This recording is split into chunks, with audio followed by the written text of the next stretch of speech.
My mother admitted to hating me simply because I was an unplanned child. At my wedding, my parents chose his party over mine.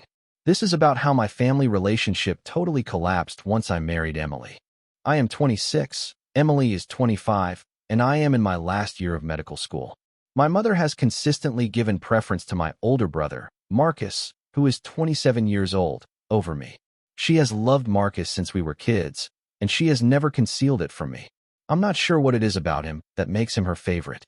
My parents chose to give me to my grandparents to raise for 8 years after I was born, only a year after Marcus. Taking care of Marcus and me simultaneously was too much for my mother to handle. According to my grandparents, my mother struggled to care for us both because she was suffering from postpartum depression. My mother intended to give me up. My grandparents, George and Eleanor Cooper, saw the seriousness of her illness and didn't fight too hard. Robert, my 52-year-old tall father, was unable to care for me by himself while working. I grew up in my grandparents' loving and content home, feeling safe and content because I was unaware as a newborn that they were not my own parents. But things started to change when I was able to walk and comprehend speech. Occasionally, my parents would pay me a visit and explain that they were my biological parents and that I was only temporarily staying with my grandparents. For me, these visits were always perplexing and bittersweet. I was thrilled to see my folks on the one hand. Conversely, I experienced a feeling of bewilderment and desolation. After playing and chatting with me for 2 to 3 hours, my parents would say farewell and head back home, taking Marcus with them. I realized that Marcus was always their top focus as this trend persisted. My parents' few visits made me feel unwelcome, even though my grandparents gave me all the love and attention they could. My parents finally took me back home when I turned 8 years old. I was initially thrilled to see my family again and be reunited with them, but as I realized how much better my life had been with my grandparents, the excitement gradually subsided. Living in the same room as Marcus was one of the first adjustments I had to make. My parents had the option of giving me a spare bedroom, but Marcus had always had his own. They insisted that we share a room in order for Marcus and I to become brothers. Marcus made it quite evident to me that he detested this new arrangement. Marcus would label me a brat and a stranger if I read comic books my grandparents had bought me or played too loudly. Marcus would scoff and call me childish if I attempted to adorn my side of the room with posters or sketches of my favorite superheroes. Marcus would roll his eyes and mockingly refer to me as the teacher's pet if I proudly showed my parents my good grades when I brought them home. Marcus would tell me that I sounded terrible and that I should give up when I practiced playing the keyboard that my grandparents had given me. Marcus would make fun of me for even the smallest things, such as the way I arranged my toys or the way I described my day. The term dork or nerd would be used to describe me whenever I expressed an interest in reading or learning something new. I eventually came to the realization that the activities I liked turned into points of friction. There was a persistent sense of tension and conflict in place of the warmth and welcome I had experienced at my grandparents' house. Everything I did was problematic for Marcus, which made me feel self-conscious. Imagine being teased for every little thing by your older brother, someone you admire. It causes you to begin questioning yourself. I was too young to realize that he was really bullying me. I wanted to blend in with my family because I felt like I might be the issue. I only read my comic books in the school library after I stopped doing so at home. I completely quit using my keyboard. I did all of this in the hopes that if I changed, my brother would accept me. Unfortunately, Marcus's attitude toward me didn't change, despite my best efforts to fit in and adapt. I felt like I was losing a piece of myself the more I attempted to win his approval. Marcus would still find ways to make fun of me even after I stopped doing all the things that irritated him. Due to a skin problem that has since been treated, I recall having a lot of pimples as a child. Marcus would continuously comment on how awful my face was and how ugly I looked. I would cry and go to my parents since hearing this was so painful. My mother, Linda, who is 50, would encourage me to stop sobbing and be a man instead of standing by me and reprimanding Marcus. Dad was also of little assistance. He would want to avoid the situation. Instead of coming to Mom for help, she would advise me that I should confront my brother. I felt lost and alone as a result of Marcus's bullying and my parents' incapacity to provide me with a sense of security and love. I missed the supportive atmosphere I shared with my grandparents, where I always felt appreciated and stood up for. Whenever they could, my grandparents would come see me, and they would attempt to speak to Marcus politely and warn him not to bother me. However, he never gave them any attention. I gradually turned into a very irate teenager as I grew older. Marcus did not like it at all when I became taller than him, despite the fact that he was older than me. To annoy me, he would label me a slender man or a giant because of my height. But this time, I began returning the favor by calling him a shrimp. Rather than requesting assistance from my parents, in order to prevent him from reaching his books without a chair, I would purposefully place them on the highest shelf or above the cabinet. This would give me an excuse to tease him. Even though I occasionally received reprimands for retaliating against him when he complained to our parents, I still felt a mixture of delight and remorse. It was satisfying to defend myself, but it also meant that our house was growing more antagonistic. We fought each other more often and fiercely, none of us prepared to give up. The annual awards ceremony at my school was the final straw that made it clear to me how much my parents preferred my brother above me. I was on the verge of winning the top prize in my class since I had put my all into my academics. I hoped for my parents' pride and encouragement, so I wanted their support and attendance at the event. However, my mother told me a few days prior to the ceremony that Marcus had a swimming competition on the same day. Even though his competition and my ceremony were hours apart, Marcus wanted to concentrate on his preparation because, in my mother's opinion, he needed her more.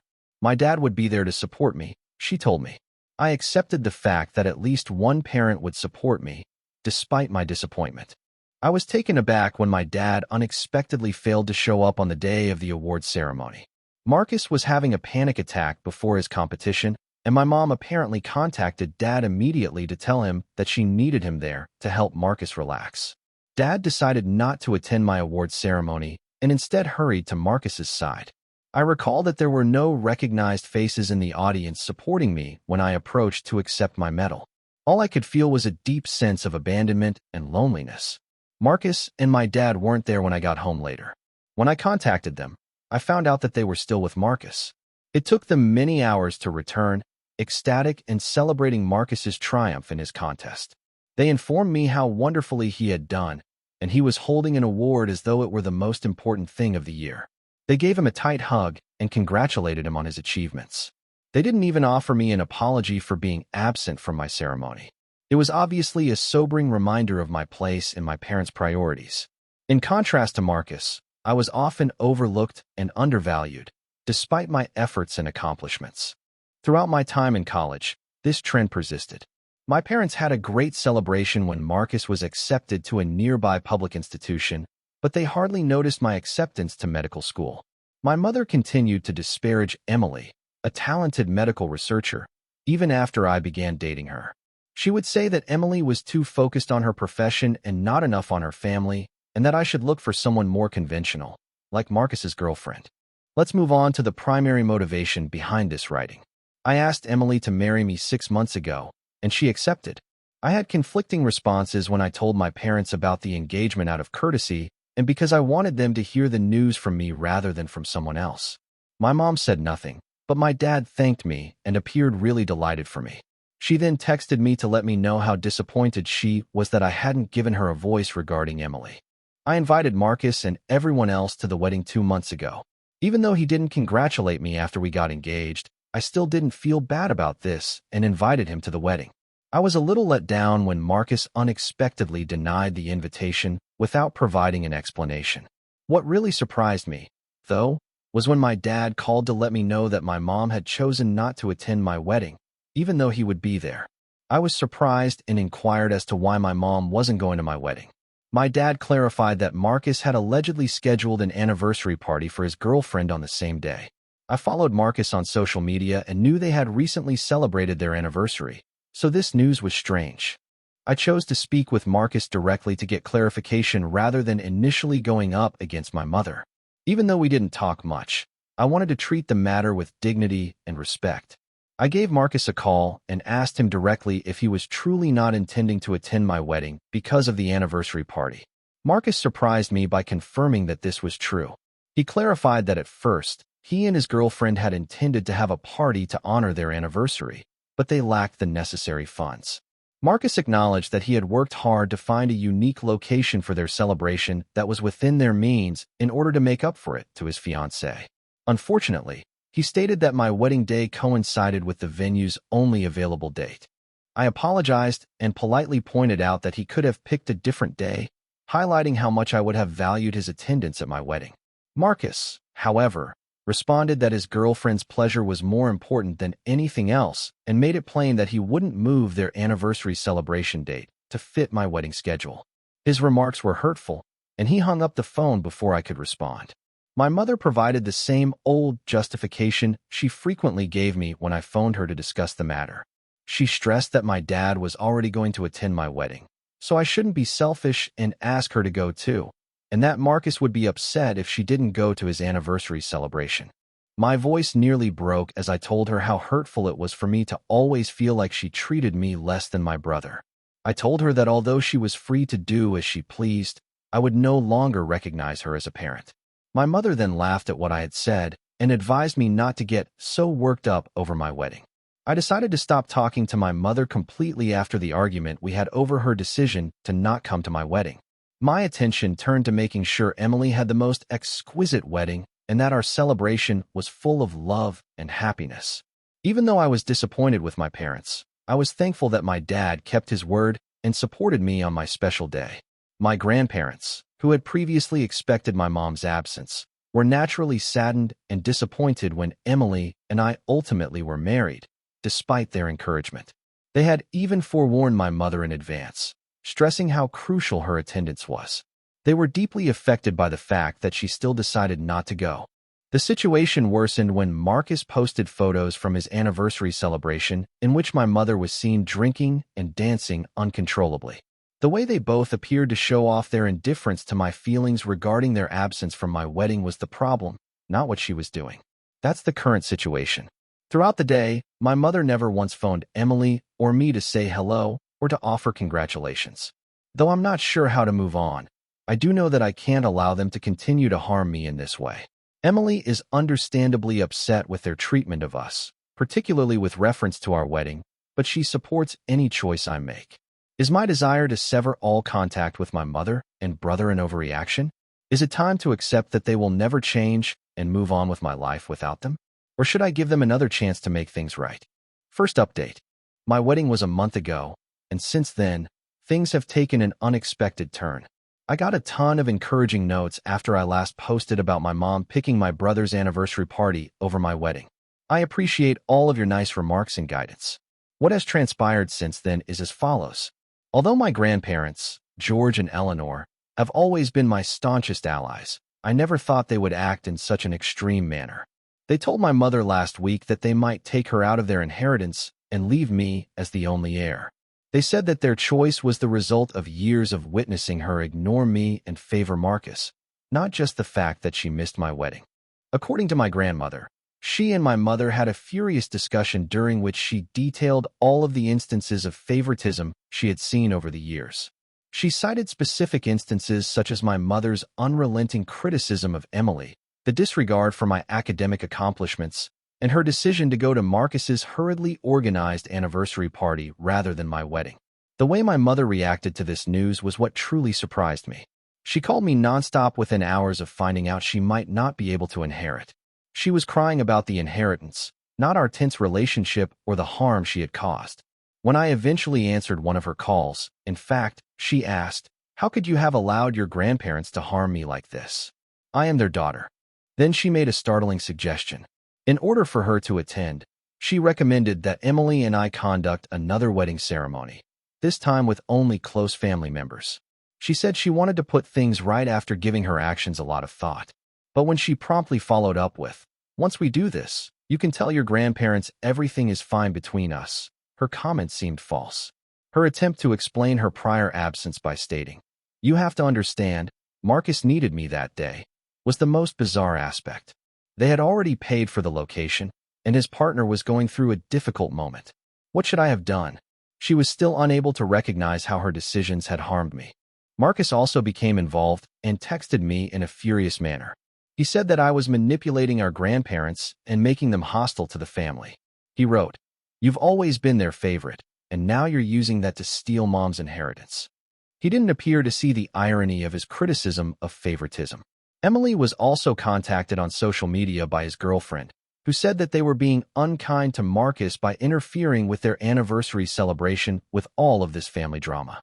Emily replied, "Interesting how you're concerned about your anniversary celebration being ruined when you deliberately scheduled it on our wedding day, before blocking her right away. My father is now stuck in the middle. Even though he was at least there during our wedding, he tried to be a mediator when he called me yesterday.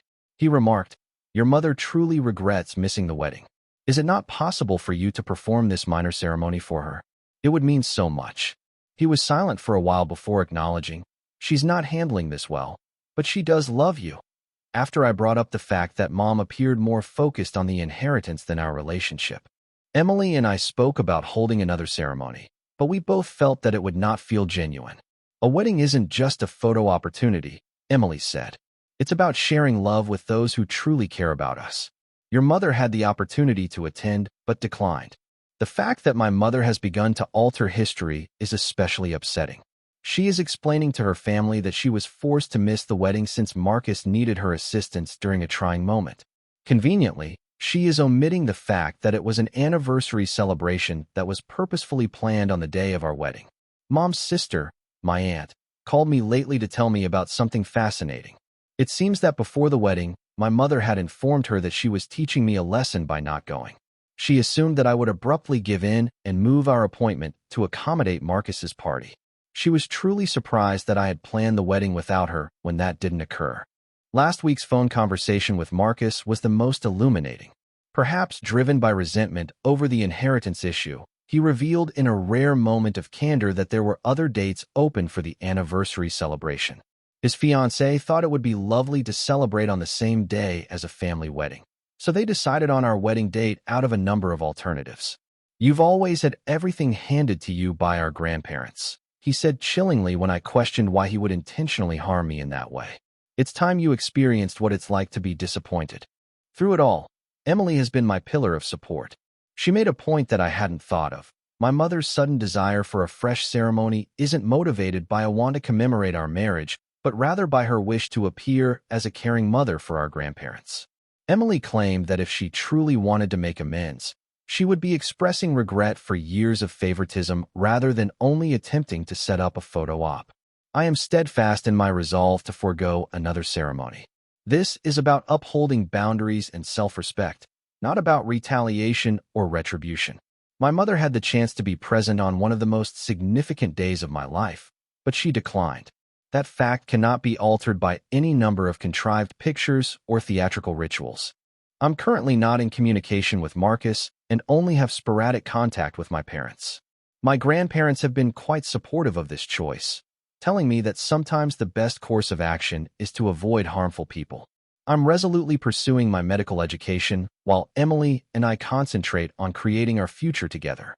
Sincerely, I feel lighter after standing my ground, even though I realize this update may come across as resentful.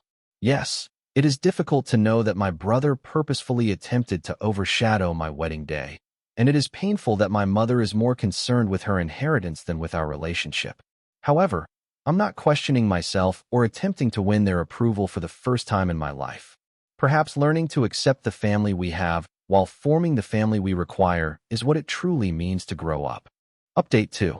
2 weeks have passed since my last update, and the matter is now resolved.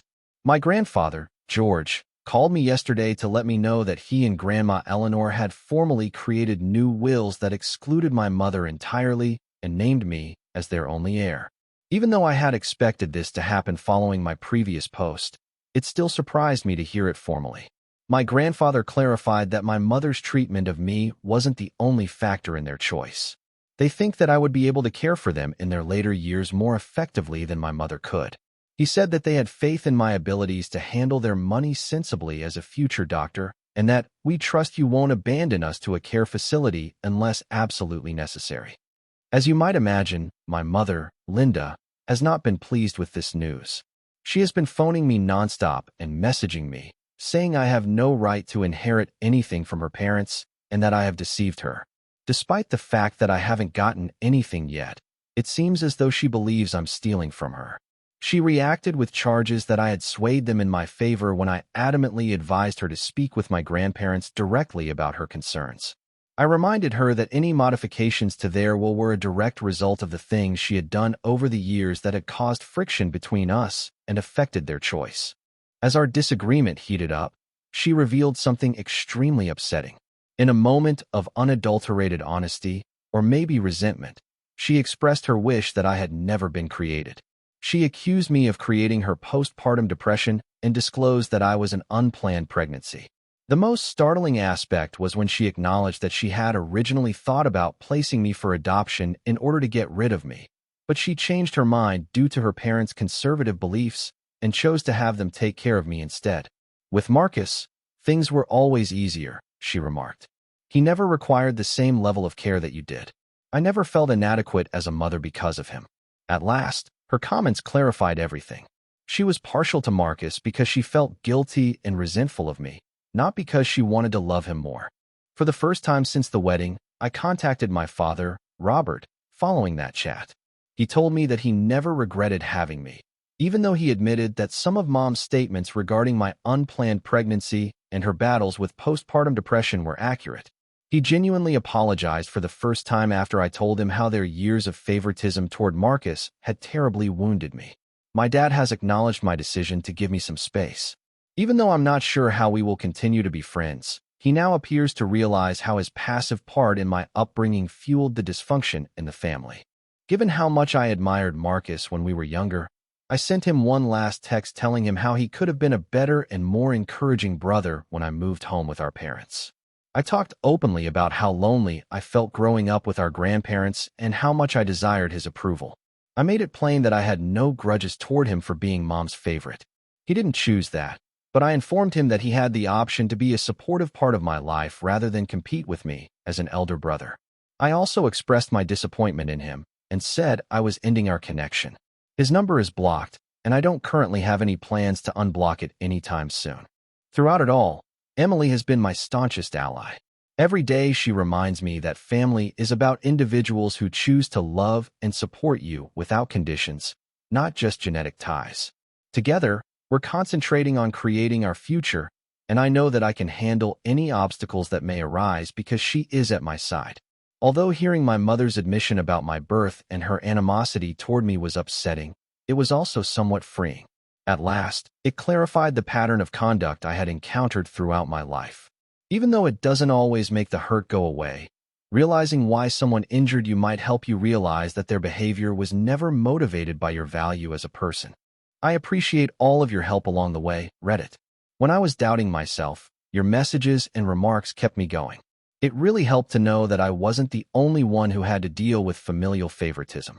I would especially like to thank individuals who had similar experiences. Through this process, I may have lost some family members, but I have also acquired self-respect, clarity, and the bravery to put my own health first. That can occasionally be the best bequest we can have. Thank you for watching. If you haven't subscribed yet, please do so and hit the notification bell to stay updated with more shocking real-life stories happening around you.